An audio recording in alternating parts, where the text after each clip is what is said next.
Čo si hovoríme, keď nám ráno zvoní budík? Slnko stoj, slnko nevychádza zemi sňou. Čo si myslíme, keď ako oktávani vchádzame do školy? Prichádza niekto ako král. Čo si hovorí pán profesor Polák, keď vyvoláva k tabuli? Poď sem, nech sa s tebou zblížim. Poď sem, ja ti neublížim. Na čo myslíme pred písomkou? Nedá sa ujsť, pred svetom neutečieš. Nedá sa ujsť, neutečieš tiež. Čo si spieva pani profesorka Lisa, keď s opravenými písomkami vchádza do triedy? Veď kráľovnou sem ja.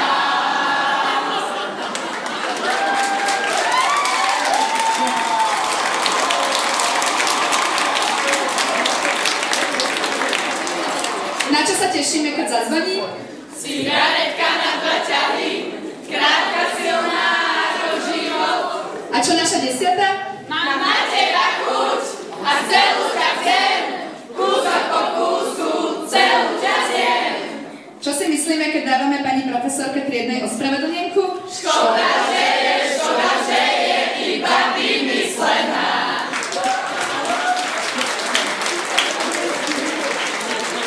Čo si myslíme o pani profesorke Višňovskej? Sikočka, sikočka, sikočka, perfektne vybavená.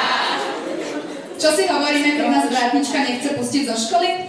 Po vezení veci žijú, čakajú na amnesiu. A ja čakám. Ty bude slušnosť vode čaká.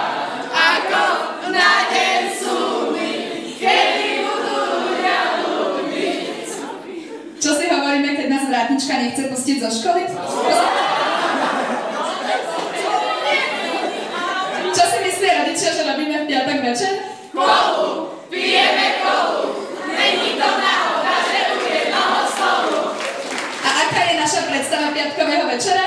Chceme sa baviť a pite, posuň fľašu, kým vládzeš. Čo nám hovoria profesori pred blížiacou sa maturitou? Už len 22 dní, prosím, nezabudni, čas sa kráti. No a čo budeme spievať našim profesorom, keď nás nechajú zmaturovať? Ľúbim ťa, tak veľmi ako ľúbiť viem.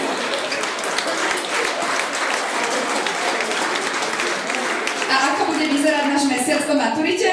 Dej nemožralej, mám veľké kúpek smrdí masečky na vej. Hodne pijú im, že si nebalím, aj keď niekdy osobne by nedooslavím. Čo nám povedia rodičia, keď nezmaturujeme? Ulica je krásny dom, skúme doň. Ako však vidíme svoju budúcnosť my? Počkaj, až prídem raz na Ferrari. No a aká je skutočnosť? Nemám auto, nemám motorku. A čo si povieme, keď sa po maturite stretneme?